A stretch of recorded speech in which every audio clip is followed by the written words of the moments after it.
எண்ணிக்கை அதிகாரம் 27.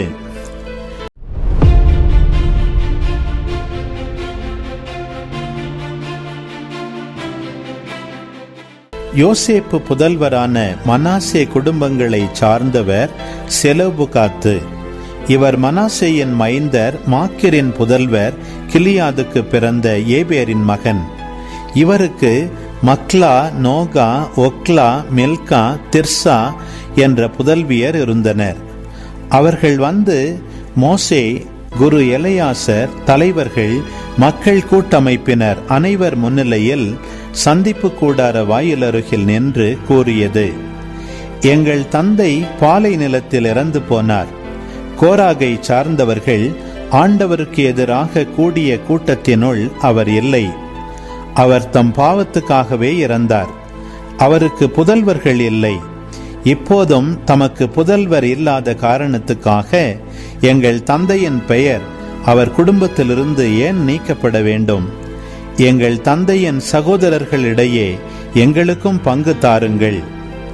மோசே அவர்கள் வழக்கை ஆண்டவரிடம் கொண்டு வந்தார். ஆண்டவர் மோசேயிடம் கூறியது: செலோபுகாதின் புதல்வியர் கேட்பது சரியே.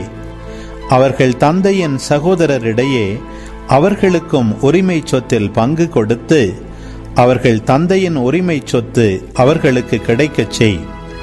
நீ இஸ்ரேல் மக்களிடம் கூறு: மகன் இல்லாமலே ஒருவன் இறந்துவிட்டால் அவன் உரிமை சொத்து அவன் மகளுக்கு சேர வேண்டும்.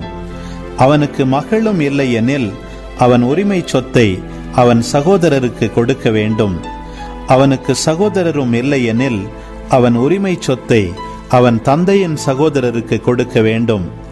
அவன் தந்தைக்கும் சகோதரர் இல்லை எனில் அவன் உரிமை சொத்தை அவன் குடும்பத்தில் அவனுக்கடுத்த உறவினனுக்கு கொடுக்க வேண்டும். அவன் அதை உடைமையாக்கிக் கொள்வான். ஆண்டவர் மோசேக்கு கட்டளையிட்டபடி இது இஸ்ரேல் மக்களுக்கு நியமமாகவும் விதிமுறையாகவும் விளங்கும். மேலும் ஆண்டவர் மோசேயிடம் கூறியது: இந்த அபாரிம் மலை மேல் ஏறிச் சென்று நான் இஸ்ரேல் மக்களுக்கு கொடுத்துள்ள நாட்டை பார். நீ அதை பார்த்த பின் உன் சகோதரன் ஆரோன் சேர்த்து கொள்ளப்பட்டது போன்று நீயும் உன் மக்களுடன் சேர்த்து கொள்ளப்படுவாய்.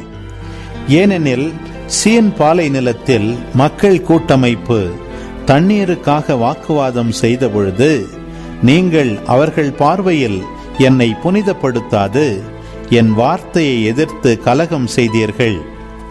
இவையே சீன் பாலை நிலத்தில் காதேசில் உள்ள மெரிபாவின் நீர்நிலைகள். மோசே ஆண்டவரிடம்: உயிர்க்கு எல்லாம் கடவுளாகிய ஆண்டவர் இந்த மக்கள் கூட்டமைப்புக்கு ஒருவனை பொறுப்பாளனாக ஏற்படுத்துவாராக. அவன் அவர்களுக்கு முன்னே போகவும் அவர்களுக்கு முன்னே வரவும் வேண்டும். அவ்வாறே வெளியே நடத்தி செல்லவும் உள்ளே அழைத்து வரவும் வேண்டும். இதனால் ஆண்டவரின் மக்கள் கூட்டமைப்பு மேய்ப்பனில்லா ஆடுகளாக இராது என்றார். ஆண்டவர் மோசேயிடம் கூறியது: நூன் புதல்வன் யோசுவாவை தேர்ந்து கொள். அவன் ஆவியை தன்னுள் கொண்டவன். நீ அவன் மேல் உன் கையை வை. குரு எலெயாசருக்கும் மக்கள் கூட்டமைப்பில் உள்ள அனைவருக்கும் முன்பாக அவனை நிற்கச் செய். அவர்கள் பார்வையில் நீ அவனை பொறுப்பாளனாக ஏற்படுத்து. மக்கள் கூட்டமைப்பின் அனைத்து மக்களும் கீழ்ப்படியும்படி உன் அதிகாரத்தை அவனுடன் பகிர்ந்து கொள். அவன் குரு எலெயாசருக்கு முன் நிற்க அவனுக்காக எலெயாசர் ஆண்டவர் முன்னிலையில் ஊரிம் வழங்கும் தீர்ப்பை நாடுவான். அவனும் அவனுடன் இருக்கும் இஸ்ரேல் மக்கள் அனைவருமான மக்கள் கூட்டமைப்பு முழுவதும் எலெயாசரின் வார்த்தையின்படியே வெளியே செல்லவும் உள்ளே வரவும் வேண்டும். ஆண்டவர் கட்டளையிட்டபடியே மோசே செய்தார்.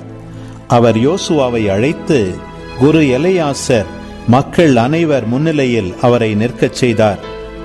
ஆண்டவர் மோசேக்கு கட்டளையிட்டபடியே தம் கைகளை அவர் மேல் வைத்து அவரை பொறுப்பாளராக நியமித்தார். அன்பு உறவுகளே, இது உங்களுக்கான நேரம். இக்காணொளியில் ஒலி ஒளி வடிவில் எண்ணிக்கை புத்தகம் 27ஆம் அதிகாரத்தை முழுமையாக பார்த்தும் கேட்டும் ஜெபித்தும் இருப்பீர்கள். இன்றைய இறை வார்த்தையின் அடிப்படையிலான கேள்வி. பெயர் குறிக்கப்பட்ட இவர்களை யார் யார் தங்களுடன் சேர்த்துக் கொண்டனர்? பதில்களை கமெண்ட்ஸில் பதிவு செய்யவும். இதுபோன்ற வீடியோக்களை தொடர்ந்து காண இந்த வலைதளத்தை சப்ஸ்கிரைப் செய்யவும்.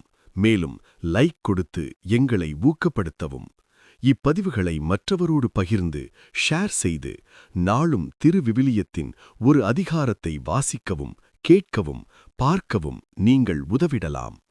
மீண்டும் அடுத்த காணொளியில் சந்திப்போம். இந்த நாள் இனிய நாளாய் அமையட்டும். இறைவன் உங்களை ஆசீர்வதிக்கட்டும்.